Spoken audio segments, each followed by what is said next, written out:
Let's start with Matt Skelton. Seems like a good place to start, but he won again. He's going to be David Price's next opponent. And no, I'm not going to bemoan the fight. It's a decent fight. They won't be able to sell it as a big fight because Matt doesn't have a very pretty style, and he doesn't have an Olympic gold medal, so they won't be able to use that shtick again, right? And he has a lot of holes and losses in his resume, basically. So they won't be able to sell it as a big fight. We know that it's just a ticking over bout for David Price, and there's nothing wrong with that. As long as you don't falsely advertise the fight, you've got no problems, yeah? And more than likely, David Price is just going to blow him out, you know what I mean? I've got to keep it real. I have to throw a little water on David Price's parade. Yeah, it looked good, and, it probably looks like it's not a good idea to end up on the ropes against him. That's what it looks like. But, there's a lot of fighters who could have destroyed Audley Harrison in one round right now. That's the truth of it. I mean, David Haye chose to fight cautious in the first two. If he wanted to, he could have just went out there and took him out in a round, because as soon as he got serious, he took him out. That's why Price's people took the fight. They saw that. And they saw the fight against Ali Adams, and no disrespect to Ali. As soon as David Price and his connections saw that Ali Adams gave Audley a few problems in the early rounds, they said, yeah, we need to get Audley in the ring. We can use his gold medal as the angle to sell the fight and all the hype. He was in Strictly Come Dancing, the fact he's 6'5" and whatever and this and that. How's David Price going to deal with all these southpaw stance? Yeah. Let's try and intellectualize it and make it sound like it's university challenge. Cool. No problem.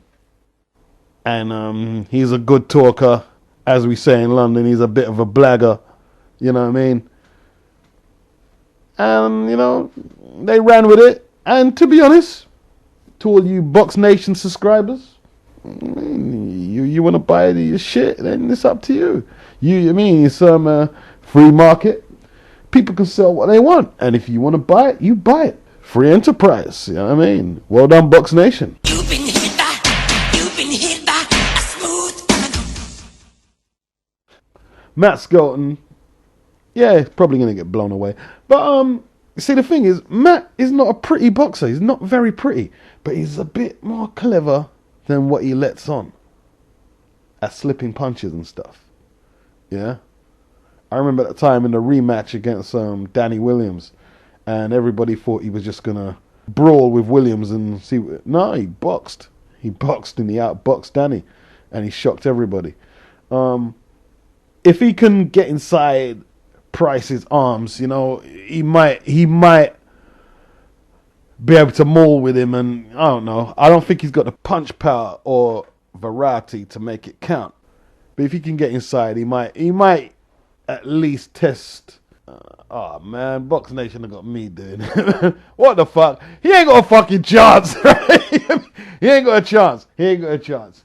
Frank Maloney reminds me of this garage I used to deliver car parts to, right?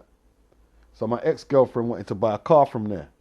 And she told me she saw a car somewhere. I said, oh, I know the garage.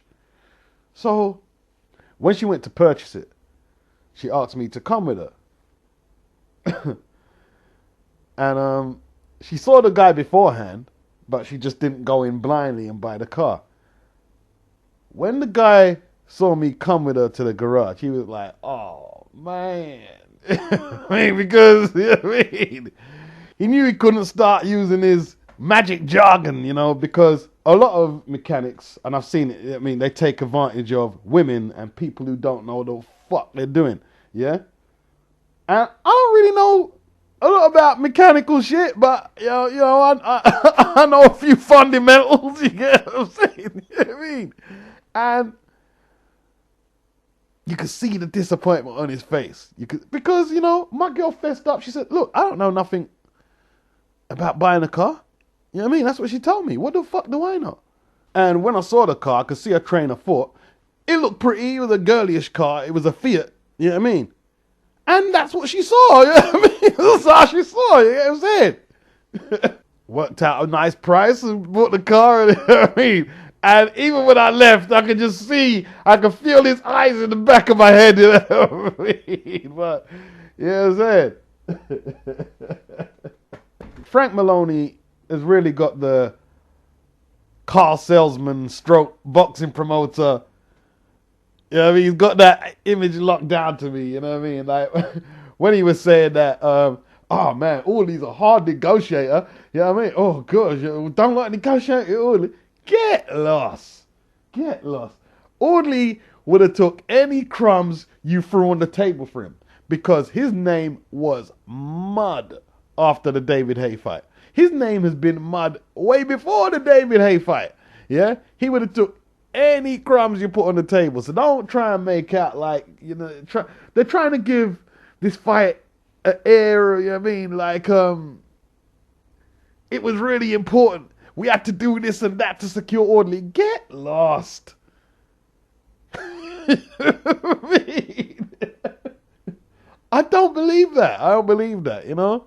You know what I mean? Stop trying to build up the fight to be more than what it was, you know? And I'm going to keep banging the drum on it because it's just a A-class example, Exhibit A. You know what I mean? In stating the case against the crime. You know what I mean? I tipped Brandon Rios to win yesterday, but I am not going to start getting on this Brandon Rios bandwagon. Oh, he can do this, he can... No. You saw how to beat Brandon Rios with Richard Abril. And you saw in spurts how to beat him yesterday. Yeah? You need to give him angles and box him. But Alvarado, that's why I tipped Rios. Because I knew from beforehand, Brandon is a psycho. He's a psycho. Yeah? Like, after the first round, he went back to his coach, Garcia. I love this. And he meant it. He likes getting hit. Yeah? Always remember, when you encounter and get into a beef with somebody who genuinely doesn't care about their well-being, isn't scared of jail, isn't scared of dying, you have trouble, my friend. I can say. You're gonna have to either take him out or move from out of your home or your city. You know, you have to one of the two. You get what I'm saying? And Brandon would rather die in the ring than take a backward step. He would rather die. When you see Brandon is deliberately forced to take a backward step in a fight, then you know he's in serious trouble. Serious trouble. And got to celebrate that win. We have to celebrate that win because as far as slugfest go, that was textbook brilliance. You know what I mean? There's no doubt about that, right?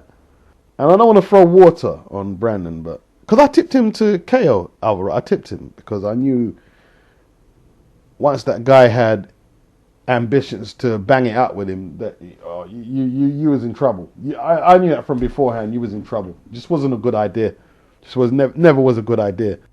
Like, look, I'm not a boxing coach, but here's two strategies that Alvarado's camp should have homed in on for at least 90% of the camp, and that's long range boxing and clinching. Bottom line, I don't know anymore because I'm not a boxing coach. This is just a long range boxing, clinching. The rest, you fill in the gaps. Because I don't know it all. I'm not a boxing coach, right? And this is just a short video. I don't want to throw water on Brandon's parade. But if he continues fighting like that, he's going to get himself hurt. There was so many spells in the fight. Large spells where he wasn't even attempting to slip punches. Yeah? It was like he was trying to protect the air in the atmosphere by blocking punches with his head to stop the punches hitting the air. You know what I mean? Fucking a madman, that boy. He's dread.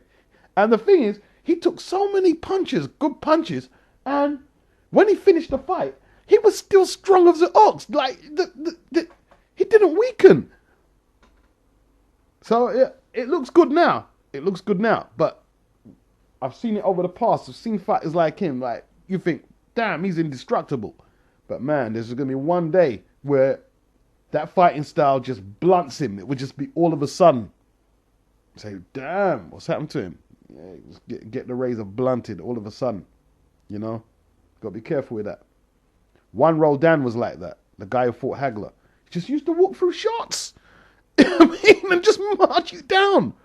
Mustafa Hamsha was like that. And Hagler blunted both of them guys. Right? He blunted both of them guys. So, maybe Brandon will be an exception to the rule. We'll see. Lucas Matisse. Woo! And Brandon Rios. Woo! Woo-hoo-hoo! Yeah, pull up a seat for that one. Pull up a seat for that one. You know? The Donaire fight, I'm not going to say too much about it because, yeah, Noshiaka, he did disappoint to a degree. But beforehand, I tipped Nishiaka to win. A lot of people, more respected opinions than mine, they said he was going to win. And once a fight is so evenly divided on who's going to win and an opponent wins a fight like that, you got to give him his due, you know? You got to give him his due because it's kind of like Floyd back in the day. Somebody segmented a video about it where you heard people like Emmanuel Stewart said, wait until he fights Sharma Mitchell. And then the video segments from Manny Stewart saying that. And then you see Floyd defeating Sharma Mitchell. And then you hear somebody saying, oh, Baldomer's going to beat him. And then he beats Baldomir. Same thing with Corrales and other fighters, you know. And after the events, people are saying, oh, well, it did, oh, this guy wasn't. But beforehand, everybody was saying it was a tough fight and he's going to lose. You know, similar thing to that. So I got to give him his due. I have to give him his due. You know, simple as that. And for all of us, and I'm including me in this group here, for all of us who marvel over the skills of Rigondeaux, you know what I mean? And yeah, that's me. I'm in that group. I'm I'm the head cheerleader, right? All right? Okay. He hasn't fought the same level of opposition that Donaire has. He hasn't. He just hasn't. And he's only had a few fights. And forget the amount of fights. Let's talk about the actual quality, you know. He's had a couple of decent wins on his resume. But Donaire has fought the stiffer competition. If they fight, yeah, of course I'm going to go for Rigondeaux. But, you know what I mean? Why wouldn't I? It's not bias. It's based on things that I like to see in a fighter. And I'm thinking that's going to overcome certain stuff. That's all that is. Yeah? But Donaire goes into the fight as a major favorite. Yeah? If I'm weighing up resumes and who's had to deal with more problems in the ring, I'll have to put Donaire as favorite. But I'm still going to tip Rigondeaux to do it because I think he possibly has the tools to do so. And as I said before, we don't know how good Rigondeaux is. Everybody keeps saying, oh, he can't take getting hit without headgear and shit like that. Look, until he fights elite opposition, there's no doubt Donaire is banging on the door on the pound for pound top 5. In some people's eyes, he might be in there already. I've got an interesting video coming up. I've got one coming up very soon, so I'm still working on that. Probably tomorrow I'll drop that. So till then, peace out. Peace.